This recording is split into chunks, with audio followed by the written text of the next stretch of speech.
వచ్చాక అబ్రహాము ఉన్న దగ్గర నుంచి మోరియా పర్వతం 50 కిలోమీటర్లు.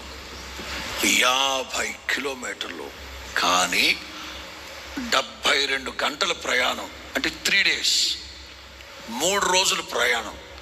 50 కిలోమీటర్లు 3 రోజులు ఏందండి బాబు అంటారా? అదేమి మన హైవేలు కాదు అవి. కొండలు ఎక్కి దిగి తీరిపోద్ది. అంచేత 50 కిలోమీటర్లు 72 గంటలు ప్రయాణం. ఆల్మోస్ట్ ఇక మోరియా పర్వతం దగ్గరకు వస్తున్నప్పుడు అబ్రహాము పనివాడితో చెప్తున్నాడు, నీవెక్కడే ఉండు, మేము బలిని అర్పించి మేము తిరిగి వస్తాం. కానీ అబ్రహాం మనసులో దేవుడు కోరుకున్నది ఎవరిని? అది అబ్రహాముకు తెలుసు కదా. కానీ విశ్వాసపు ఒప్పుకోలు ఏదైతే మన హృదయం అందు విశ్వసిస్తున్నామో అది పదే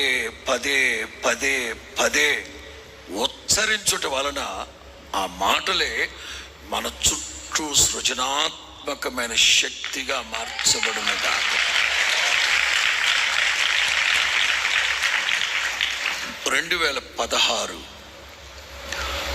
సెప్టెంబర్లో సౌత్ కొరియా వెళ్ళాను. పాల్ యాంగి చో గారిని కలవడానికి అపాయింట్మెంట్ తీసుకున్నాను. శనివారం ఆఫీస్ ఖాళీగా ఉంటే ఆయనే వచ్చి చేయబట్టుకొని రూమ్లోకి తీసుకెళ్ళాం. కూర్చున్నాడు, నన్ను కూర్చోమన్నాడు. అభినవ అబ్రహాము లాంటోడు, పరిశుద్ధుడు. ఆయన ముందు నేను ఎక్కడ కూర్చున్నది బాబు అని చెప్పి మోకరించి మాట్లాడడం ప్రారంభం. చెప్పండి అన్నాడు. ఏదో మనకు వచ్చి రాని ఇంగ్లీష్ అడిగా, అయ్యగారు మీ పరిచర్య ఎంతగా విస్తరించి దీవించబడి అభివృద్ధి చెంది ప్రపంచ ప్రఖ్యాతిగాంచింది కదా, ఆ టిప్స్ ఏమన్నా ఉంటే చెప్పండి అన్న. చెప్పాడు.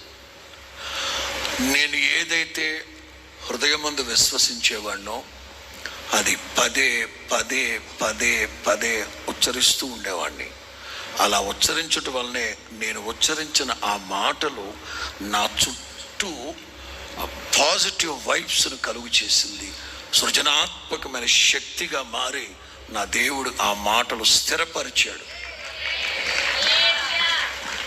అట్లాగని మీకు ప్రతికూలతలు ఎక్కడ లేవా అని అడిగా. ఎందుకు లేవు? ఎదురుగానే ఉంది.